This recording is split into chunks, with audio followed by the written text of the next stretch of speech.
Hello friends, সবাই কেমন আছো?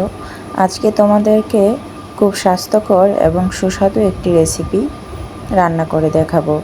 আজকের রেসিপিটি মিষ্টি কুমড়ার ডাঁটা দিয়ে একটি ডাল রান্না করে দেখাবো। এই ডাল গরম ভাতের সাথে খাবারের শেষে খেতে খুবই ভালো লাগে। তো চলো দেরি না করে দেখা যাক এই রেসিপিটি কীভাবে রান্না করেছি। প্রথমে মটর ডাল নিয়েছি পরিমাপ মতো। মটর ডালগুলো ধুয়ে ভিজিয়ে রাখবো আধা ঘন্টা বা 1 ঘন্টা সময় পর্যন্ত।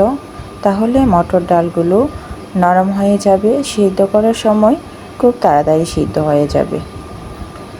তো দেখো আধা ঘন্টা পরে মটর ডালগুলো খানিকটা নরম হয়ে গেল। এবার গরম পানি করে গরম পানিতে এই মটর ডালগুলো দিয়ে দিব।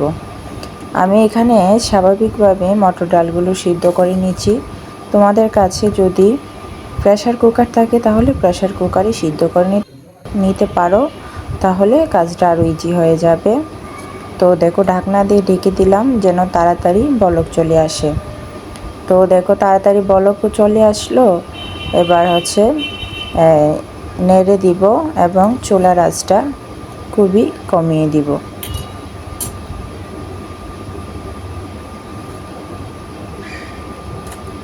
তো এবার যে কাজটি করব, দেখো এই ডাল সিদ্ধ হতে কিন্তু অনেক সময় লাগে, তাই পানিটা অনেকটাই শুকিয়ে যায় বা কমে যায়, পরবর্তীতে পানি দেওয়ার প্রয়োজন পড়ে। তাই এরকম একটি পাত্রে কিছু পরিমাণ পানি নিয়ে ঢাকনার মতো ঢেকে দেব, তাহলে একদিকে ডালগুলো সিদ্ধ হয়ে যাবে আর অন্যদিকে পানিটাও গরম হয়ে যাবে। যখন পানির প্রয়োজন পড়বে তখন এই পানিটা দিয়ে দিব। আর চুলার আঁচটা একেবারে লো করে রেখে দেব, তাহলে ডালগুলো আস্তে আস্তে সিদ্ধ হয়ে যাবে। তারপরে দেখো দিয়ে দিলাম লবণ এবং 2 থেকে 3টে কাঁচা লঙ্কা। লবণ দেওয়াতে ডালটা আরও তাড়াতাড়ি সিদ্ধ হয়ে যাবে। তো এইভাবে ঢাকনা দিয়ে ঢেকে রাখবো আর একটু পর নামিয়ে নেড়ে দিব, তাহলে আস্তে আস্তে ডালগুলো সিদ্ধ হয়ে যাবে। দেখো ডাল কিন্তু খুব তাড়াতাড়ি সিদ্ধ হয়ে যাচ্ছে, আর একটু সিদ্ধ হলেই একেবারে সিদ্ধ হয়ে যাবে। তো আবারও এই পানি ভর্তি ঢাকনাটা দিয়ে দিব। পানিটাও দেখো গরম হয়ে যাচ্ছে। আর এদিকে দেখো মিষ্টি কুমড়ার ডাঁটাগুলো কেটে রেখেছিলাম, এই ডাঁটাগুলো সেই ফাঁকে ধুয়ে নিচ্ছি। ডাল সিদ্ধ হয়ে গেলে ডালের মধ্যে দিয়ে দিব। তো আমার মতো কারা কারা এই মিষ্টি কুমড়া ডাঁটা বা লাইয়ের ডাঁটা দিয়ে এরকম ডাল খেতে পছন্দ করো, তোমরা অবশ্যই আমাকে কমেন্ট করে জানাবে। তো এবার দেখি ডালটা সিদ্ধ হয়েছে কিনা। ঢাকনাটা নামিয়ে দেখি বোঝা যাচ্ছে ডাল সিদ্ধ হয়ে গেল। তো তোমাদেরকে দেখিয়ে দিচ্ছি, দেখো ডাল সিদ্ধ হয়ে গেল। তো এখন যে কাজটি করতে হবে, এখন ডালের একটা আলাদা ঘুটনি থাকে, ওই ডাল ঘুটনি দিয়ে পেস্ট করে নিতে হবে, একদম পেস্ট করে নিতে হবে যেন পুরো পানির সাথে মিশে যায়, তাহলে কিন্তু ডাল খেতে খুবই ভালো লাগে। ডাল যদি ভালোভাবে সিদ্ধ হয় আর পেস্ট হয় তাহলে কিন্তু ডাল খেতে খুব ভালো লাগে। তো দেখো এটাকে আমরা ডালের ঘুটনি বলি। তো এই ঘুটনি দিয়ে ডালটা আরও ভালোভাবে পেস্ট করে নিলাম। তো এবার যে ধুয়ে রেখেছিলাম ডাঁটাগুলো, সেই ডাঁটাগুলো দিয়ে দিব।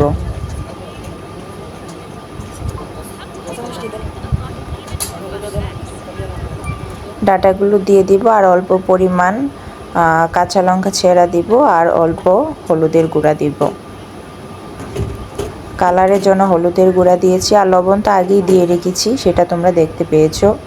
তো লবণটা ডালের মধ্যে আগে দেওয়াই বেটার, কেননা লবণের কারণে ডালটা তাড়াতাড়ি সিদ্ধ হয়। আর দেখো বাটিতে যে পানিটা গরম করার জন্য দিয়েছিলাম, সেই পানিটা কিন্তু এখন কাজে লেগেছে, সেই পানিটাও দিয়ে দিয়েছি।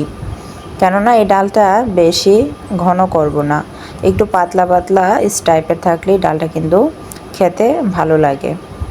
তো কিছুক্ষণ ফুটিয়ে নিলাম যেন ডাঁটাগুলো সিদ্ধ হয়ে যায়। তো দেখো ডাঁটা সিদ্ধ হয়ে গেছে, তোমাদেরকে দেখিয়ে দিচ্ছি। এই ডাঁটা সিদ্ধ হতে বেশি সময় লাগে না, দেশি ডাঁটা খুব তাড়াতাড়ি সিদ্ধ হয়ে যায়। তো এবার ফোড়ন দেওয়ার জন্য কড়াইয়ে গরম করে কড়াইয়ে তেল দিয়ে দিলাম। ফোড়নটা দিব হচ্ছে শুকনো লঙ্কা, তেজপাতা দিয়ে দিব ফার্স্টে, আর দিয়ে দিব গোটা জিরা। শুকনো লঙ্কা আর তেজপাতাটা একটু ভেজে নিচ্ছি লাল করে, যেন এর থেকে সুন্দর সেন্ট বের হয়ে আসে। আর গোটা জিরে দিয়ে দিলাম, আর কিছু দিব না, এতে হয়ে যাবে। আর গোটা জিরেটাও লাল করে ভেজে নিব, যেন এর থেকে সুন্দর সেন্ট বের হয়ে আসে এবং ডালের সাথে মিশে যায়, তাহলে খেতেও ভালো লাগবে। তো এই ডালটা নিরামিষের দিনে হোক আর আমিষের দিনে হোক, খাবারের শেষে খেতে কিন্তু খুবই ভালো লাগে।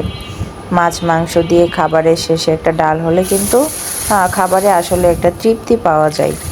তো তার জন্য এটা তোমাদের সাথে শেয়ার করলাম, তোমরা এইভাবে বানিয়ে বাড়িতে অবশ্যই খাবে। তো দেখো ডালটা ফোড়ন দিয়ে দিলাম, তারপর ঢাকনা দিয়ে ঢেকে দিলাম আর একটু ফুটিয়ে নিলাম। ডাল যত ফুটানো হবে এবং যত সিদ্ধ করা হবে তাহলে কিন্তু ডাল খেতেও ভালো লাগবে।